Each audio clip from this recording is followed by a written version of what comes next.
क्या है, आइए जरा सीटों के जरिए समझ लेते हैं, क्योंकि दिल्ली में चुनाव कब होंगे इसको लेकर भी अलग अलग कयास, लेकिन हर जहन में एक सवाल है कि किसको कितनी सीटें मिल सकती हैं। जरा आइए इस अनुमान को पकड़े। ये बड़ा महत्वपूर्ण है क्योंकि दिल्ली में जब चुनाव हुए थे उस वक्त बहुत सीधी टक्कर बीजेपी और आम आदमी पार्टी के भीतर थी। मौजूदा वक्त में अगर चुनाव हो जाए तो उसकी स्थिति यह है, कांग्रेस को 3 से 5 सीट मिलेगी, नाजुक स्थिति है। बीजेपी 34 से 40 यानी बहुमत के बीच, बहुमत से आगे वो पहुंच रही है, बीच में 37 सीट होती है, बहुमत मिल जाएगा। आम आदमी पार्टी बिल्कुल कमोवेश पुरानी स्थिति में, क्योंकि बीच में आकर खड़े होंगे तो 28 सीटें आम आदमी पार्टी को मिली थी, तो 25 से 31 सीट के बीच में आम आदमी पार्टी। अन्य का आंकड़ा कम हो रहा है, ये 0 से 2 यानी 1 सीट मानकर चलिए। ये स्थिति अगर है तो इसका मतलब बहुत साफ है कि जिस मिशन को लेकर बीजेपी चल पड़ी है या जिस मिशन का जिक्र, उसमें वो फेल है, लेकिन बहुमत के आंकड़े को पार करती हुई इस स्थिति में नजर आ रही है कि अगर ये चुनाव आज हो जाएं तो किस स्थिति में बीजेपी को लाभ होगा और आम आदमी पार्टी कमोवेश पुरानी स्थिति में। यानी आधार आम आदमी पार्टी का खिसका नहीं है, कांग्रेस का पूरी तरीके से खिसक गया है, अन्य की जगह दिल्ली में नहीं है और बीजेपी को इसका लाभ है। और 34 से 40 सीटों का अनुमान, आम आदमी पार्टी को 28 अगर बीच में आकर खड़े हों, तो इन स्थितियों का मतलब बहुत साफ है कि लगातार चुनाव में जो देरी हो रही है उन सब के बावजूद भी ये मुद्दा सामने उभर कर नहीं आ पा रहा है कि क्या वाकई दिल्ली के चुनाव में कितना बड़ा अंतर आएगा। बड़ा अंतर यही है कि आंकड़ों के लिहाज से आम आदमी पार्टी कमोवेश वही स्थिति में है, बीजेपी को लाभ जरूर हो रहा है और बीजेपी के पास कोई चेहरा नहीं है। इसलिए हमने इस बीच में जो लगातार जिक्र किया था वो कौन सा चेहरा है जिसे आप वोट देंगे, तो उसमें सबसे आगे अरविंद केजरीवाल नजर आ रहे थे। लेकिन अगर जमीन वही की वही है तो इसमें एक दूसरा सवाल भी हर जहन में है कि कितने वोट किसको मिलेंगे। हम इस पर भी आते हैं, लेकिन उससे पहले चूंकि स्क्रीन पर लगातार ये चल रहा है कि किसको कितनी सीटें मिलेंगी, ये बड़ा महत्वपूर्ण है। मनीष सिसोदिया जी, आम आदमी पार्टी जस की तस, ना आगे ना पीछे, कमोवेश पहला सर्वे हमारा यही दिखला रहा है। देखिए, अगर आप तुलना पिछले विधानसभा चुनाव से करेंगे तो जस की तस दिख रही है। पहले तो मैं कहूँ सर्वे है, 4000 लोगों का सर्वे है जी, उसमें अभी बहुत सारे इफ एंड बट हो सकते हैं। लेकिन लोकसभा चुनाव में हम बहुत नीचे गए, हमें लोकसभा चुनाव में एक भी सीट नहीं मिली। और अगर लोकसभा चुनाव की 70 विधानसभा सीटों के रिजल्ट को देखें तो हम 10 सीट पे खड़े हुए थे। मई में हम 10 विधानसभा सीटों में जीते हैं लोकसभा चुनाव के पॉइंट ऑफ व्यू से, और 60 सीटों पे आम आदमी पार्टी 2 नंबर या तीसरे नंबर पे गई है। तो अगर वहाँ, क्योंकि बीच में सिर्फ विधानसभा चुनाव के बाद लोकसभा चुनाव भी आया और वहाँ वोटर हमारे से नाराज हुए। उपलब्धि मान रहे हैं कि बिल्कुल, हमको तो लग रहा है कि हम बहुत तेजी से रिवाइव करिए आम आदमी पार्टी ने। लोगों का जो भरोसा लोकसभा चुनाव में टूटा था वो वापस बहुत तेजी से। आप ये भी मान रहे हैं कि लोकसभा चुनाव के दौरान की वोटिंग और विधानसभा चुनाव की वोटिंग एक सरीखी होती है? नहीं, बिल्कुल अलग अलग होगी। फिर क्यों मान रहे हैं आप? इसलिए क्योंकि लोगों की नाराजगी थी कुछ सरकार को छोड़ने को लेके। उनको लग रहा था कि सरकार को और चलाना चाहिए था। जो बिजली पानी के मुद्दे आप ही का दिखा रहे हैं कि अच्छा चल रहा है, अभी भी भरोसा है। महंगाई को लेकर बीजेपी पर भरोसा है। देखिए, आपकी तुलना में उनको ज्यादा हिस्सेदारी मिली है। महंगाई को महंगाई पर नरेंद्र मोदी सरकार नकेल खस सकती है, ये महंगाई पे है। लेकिन बाकी चीजों में जैसे बिजली पानी, विकास, महिला सुरक्षा, इन सब पे दिखा रहे हैं। तो कहीं ना कहीं आम आदमी पार्टी के विजन में लोगों का भरोसा वापस जग रहा है कि यही लोग हैं जो। भरोसा आप में जग रहा है या जो भरोसा था बीजेपी में वो डिग रहा है? बीजेपी का तो डिग गया। नहीं, हम एक मिनट, हमारे साथ चूंकि जगदीश मुखी भी है। जगदीश मुखी जी, बहुमत का आंकड़ा पार कर रही है बीजेपी हमारे सर्वे के मुताबिक, और ये सर्वे हमें अब बता दें आपको कि ये जो सीटों का पूरा अनुमान है ये राजीव करंदीकर हैं जो कि सिसरो चलाते हैं, चेन्नई मैथमेटिकल इंस्टीट्यूट के डायरेक्टर हैं। इन्होंने इस पूरे आंकड़े को निकाला है, जितने भी सर्वे हुए। इश्यूज के साथ तो हम लगातार बता रहे हैं, लेकिन जो सीटों का अनुमान जब होता है तो वो शख्स राजीव करंदीकर साहब निकाला है। सवाल खाली ये जहन में आ रहा है कि बहुमत का आंकड़ा आप पार करते हुए नजर आ रहे हैं, लेकिन मिशन पीछे छूट रहा है। और लोकसभा चुनाव के भी हमें आंकड़े याद आ रहे हैं। आपके हिस्से में परसेंटेज ऑफ वोट काफी ज्यादा थे, दिल्ली में 46% थे, उस लिहाज से कम रहे हैं यहां पर। जगदीश जी, देखिए, ये आपका सर्वे है, हम स्वागत करते हैं। सर्वे सब अपने अपने हिसाब से करते हैं, कितना उसका आपने सैंपल लिया है हमारी जानकारी में नहीं है, किंतु मुझे उसके बारे में कुछ नहीं कहना।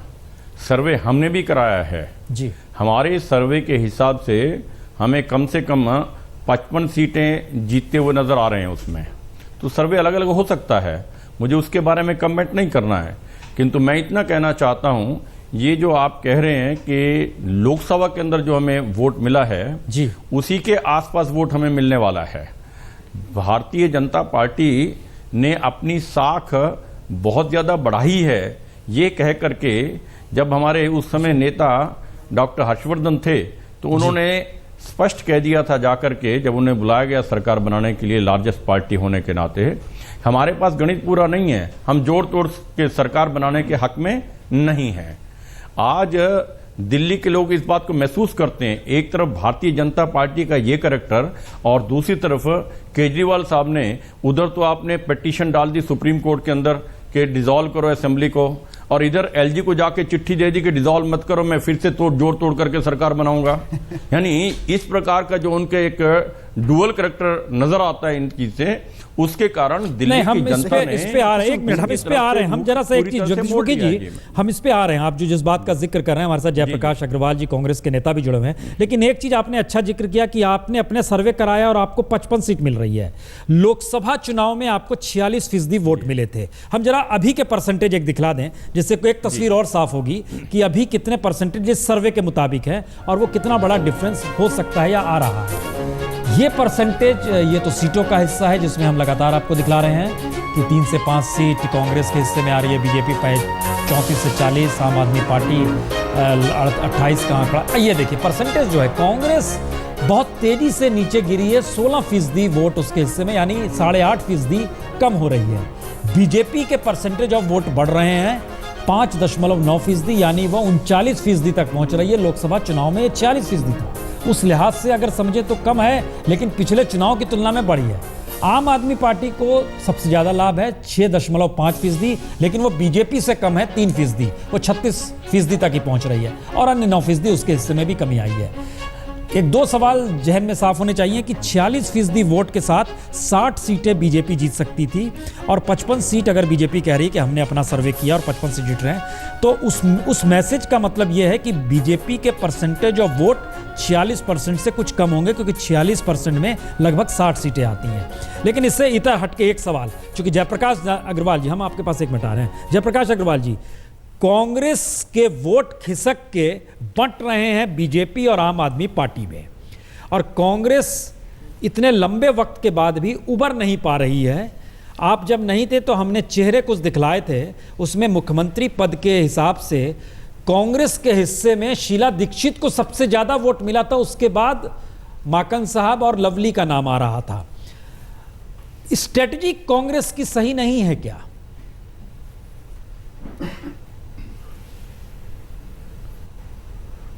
वाजपेयी साहब, मुझे आज ताज्जुब है बीजेपी पे भी और आप पार्टी पे कि आज इन्होंने सर्वे को ही नकार दिया। नकार मैं भी रहा हूं, लेकिन ये पहले सबसे ज्यादा भरोसा सर्वे पे किया करते थे। दूसरी बात, हो सकता है आज एंटी इनकम्बेंसी में हम राजनीतिक पार्टी हैं, हम जीतते भी हैं, हारते भी हैं, लेकिन हमारा आधार बहुत मजबूत रहा है और हम झूठ के मुकाबले चुनाव लड़ा। हमने ये कहा कि हमने ये काम किए हैं, और ये दोनों पार्टियों ने सिर्फ ये दिखाया कि हम क्या कर सकते हैं, हालांकि दोनों को समय मिला और ये कुछ नहीं कर पाए। तो इसलिए मुझे शंका है इस सर्वे पे, या तो ये है कि हम भी ये कह दें कि हम हर एक के घर में 1-1 लाख रुपए भेजेंगे, 50-50 हजार की पेंशन देंगे, शायद लोग हमें भी वोट दे देंगे। इनको मौका मिला अग्रवाल जी, वोटर भटक गया है या पार्टी की स्ट्रेटजी वोटर समझ नहीं पा रहा है? स्थिति क्या है? 6 महीने से है जी सर। मुझे लगता है कि अभी हमें इनके झूठ का मुकाबला करना है। भारतीय जनता पार्टी सेंटर में भी है और दिल्ली में ही है। आप मुझे एक स्कीम जगदीश मुखी जी बता दें कि हमने दिल्ली वालों के लिए ये फायदेमंद स्कीम कर दी।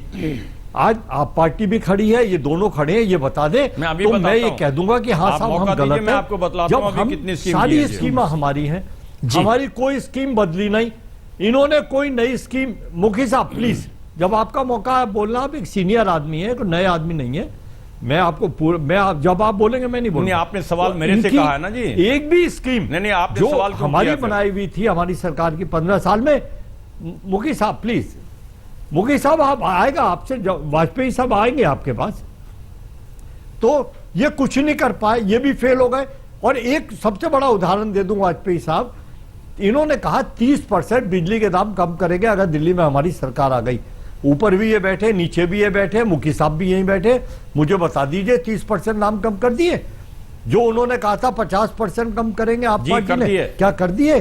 क्या पेंशन बढ़ा दी? क्या स्कूल बना दिए? क्या डिस्पेंसरी बना दी? क्या अनऑथराइज कॉलोनी में काम करा दिए? क्या झुग्गी झोपड़ी का स्वरूप बदल दिया? क्या हमारे मराए हुए मकान जे क्लस्टर वालों को अलॉट कर दिए? मुझे एक काम बता दें जो इन्होंने दिल्ली वालों नहीं, हम इस पे एक जयप्रकाश अग्रवाल जी, हम एक चीज और क्लियर कर दें आगे सवाल बढ़ाने से पहले, क्योंकि लोगों के जहन में ये बात है कि इस सर्वे को लेकर हम लोगों ने क्या हर तबके को पकड़ा है या नहीं पकड़ा है। हम एक स्थिति आपको दिखा देते हैं। मसलन ये अलग अलग स्थिति है कि किस मुद्दे पर कहां पर क्या है। जैसे ग्रामीण दिल्ली यानी जो रूरल दिल्ली है, वहां पर कितने लोग किसे पसंद करते हैं? 16% कांग्रेस को पसंद करते हैं, बीजेपी को ग्रामीण दिल्ली में सबसे ज्यादा 34% लोग पसंद करते हैं और आम आदमी पार्टी को 33%। सिर्फ 1% का अंतर है। झुग्गी झोंपड़ी का इलाका बड़ा महत्वपूर्ण है।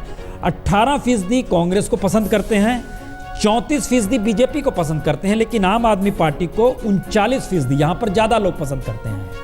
तीसरा हिस्सा है जो लोअर क्लास की लोकेलिटी होती है, वहां पर बीजेपी को 20% लोग पसंद करते हैं, बीजेपी को 34% लोग पसंद करते हैं और आम आदमी पार्टी को 36%। यानी झुग्गी झोंपड़ी और लोअर क्लास के बीच में आम आदमी पार्टी की लोकप्रियता है। अब यहां से अगला सवाल होता है मिडिल क्लास। मिडिल क्लास के भीतर लोकप्रियता बीजेपी की बहुत ज्यादा है। 13% सिर्फ कांग्रेस है, 46% बीजेपी है और आम आदमी पार्टी 31। और जो एलिट क्लास जिसको बोलते हैं, जो उच्च तबका है, उसके भीतर भी बीजेपी की लोकप्रियता बहुत ज़्यादा है। 11% कांग्रेस है, 45% बीजेपी है और 39% आम आदमी पार्टी है। अब मनीष सिसोदिया जी, यहाँ पर सवाल आ रहा है कि झुग्गी झोंपड़ी और लोअर क्लास के भीतर तो आपकी पैठ इस सर्वे में नजर आ रही है, लेकिन दिल्ली के मिडिल क्लास, एलिट क्लास और रूरल दिल्ली में आप बीजेपी के पीछे हैं। देखिए, आम आदमी पार्टी ने 49 दिन में सरकार में जिस तरह से रिश्वतखोरी बंद की और जिस तरह से बिजली के दाम और पानी उन सबसे फ़ायदा हुआ, उसका निश्चित रूप से वहाँ एक बड़ा मैसेज है। लेकिन अभी यहाँ जो बात हो रही है कि बीजेपी के पास ना तो कोई सीएम का चेहरा है और ना इनके पास दिल्ली का कोई एजेंडा है। पिछले 6 महीने में जो कुछ इन्होंने करने की कोशिश की वो कुछ कर नहीं पाए, तो वो जो फेलियर है वो धीरे धीरे सिंक कर रहा है। मैं अगर ये कहूँ तो ये स्थिति शायद आप मई में ये सर्वे कराते तो आप शायद कराया भी था कुछ चैनल्स ने, और बुरा था आम आदमी पार्टी के लिए, लेकिन धीरे धीरे इंप्रूव हो रहा है। और ये जहाँ मिडिल क्लास और जैसे जैसे कॉलेज को लेके, अस्पताल को लेके, दिल्ली के बाकी चीज़ों को लेके आम आदमी पार्टी का, महिला सुरक्षा को लेकर आम आदमी पार्टी का विजन क्लियर हो रहा है, वैसे वैसे लोगों के मन में आम आदमी पार्टी के प्रति और कॉन्फिडेंस बढ़ रहा है कि यही पार्टी है जो दिल्ली को लेकर कोई विजन रखती है और यही पार्टी है जिसके पास सबसे क्रेडिबल चेहरा है। दूर है मिडिल क्लास बीजेपी के हक में 46% है और आपके हक में सिर्फ 31% है। लेकिन आप ये देखिए कि यही चेहरा आम आदमी पार्टी के लीडर अरविंद केजरीवाल को बतौर सीएम पसंद बहुत कर रहा है। चारों तरफ अरविंद केजरीवाल। इसका मतलब यह है कि बीजेपी अगर एक चेहरे के साथ पुख्ता तौर पे उभरा है तो उसको फायदा हो सकता है। पर क्या इसका ये मतलब भी निकल सकता है। इसमें एक चीज जोड़ना चाहता हूं, क्योंकि बड़ा सवाल आज यहाँ खड़ा है कि भारतीय जनता पार्टी के पास में कहीं कोई सीएम का ऐसा चेहरा तो नहीं जो कल को कहने लगे लड़कियां जींस नहीं पहनेंगी, लड़कियां बाहर नहीं निकलेंगी। नहीं, ये आप कहते तो उनसे हम पूछेंगे वो क्या चेहरा लेकर आते हैं, इसलिए लोग डरे हुए हैं। बड़ा मैटर कर रहा है ये। इसलिए नहीं, लोग इसलिए डरे हुए हैं कि कहीं भारतीय जनता पार्टी अंत में किसी ऐसे सीएम को तो नहीं बिठा देगी जो अंत में कन्वर्जन, छुट्टियां ये कैंसिल करना, दिसंबर की छुट्टियां, ये सब पे आ जाए। ये एक सवाल है कि झुग्गी झोपड़ी और लोअर क्लास के बीच में आपकी पहुंच पकड़ कम है आम आदमी पार्टी की तुलना में। मिडिल क्लास में लोकप्रियता जरूर है। इसका मतलब क्या है कि जिन इश्यूज को छूना चाहिए वो इशू अभी तक पूरी दिल्ली को प्रभावित आपके जरिए नहीं हो पा रहे।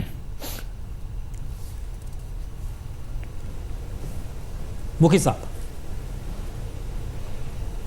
जी, आप ही से सवाल है कि झुग्गी झोपड़ी और लोअर क्लास आपसे दूर है, मिडिल क्लास और एलिट क्लास आपके साथ जरूर है।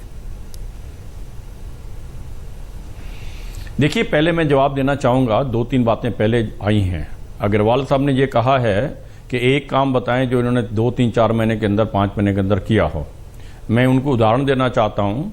केवल आज ही लोकसभा में श्रीमान नितिन गडकरी जी ने बिल पेश किया और ई रिक्शा के ऊपर जितनी सारी पाबंदियां थी उन सबको समाप्त करके उन्होंने उन्हें रेगुलराइज करने के लिए बिल ला के खड़ा किया है और आज बिल पास भी हो गया है। और जो लाखों जो ई रिक्शा चल रहे हैं, जिनकी ये वकालत कर रहे थे कि हमारे साथ हैं, आज पूरे के पूरे उनको इतनी राहत दी है। ये सबसे बड़ा काम भारतीय जनता पार्टी ने आज किया है।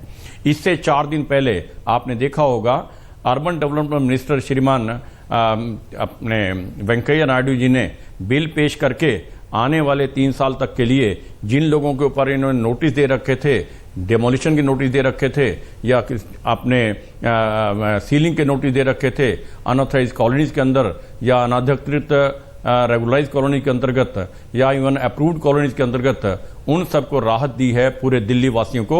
ये केवल 4 दिन पहले किया है। मैं एक एक गिनाता चला जाऊं। हम इस, जो आज आप जिस बात ये का कह जिक्र रहे कर रहे हैं हैं, एक चीज जानकारी दर्शकों को और दे दें। हमने एक व्यवस्था की है कि ये जो पूरा सर्वे है, ये सर्वे लगातार हर महीनों में करेंगे। लेकिन एक खबर चूंकि इस बीच में आ रही है, हमको लगता है दर्शकों की खबर बता दें। बिहार में भूकंप के झटके कई जगहों पर महसूस किए गए हैं। मुजफ्फरपुर, दरभंगा, मधुबनी, ये पूरे इलाके में भूकंप के जबरदस्त झटके महसूस किए गए हैं।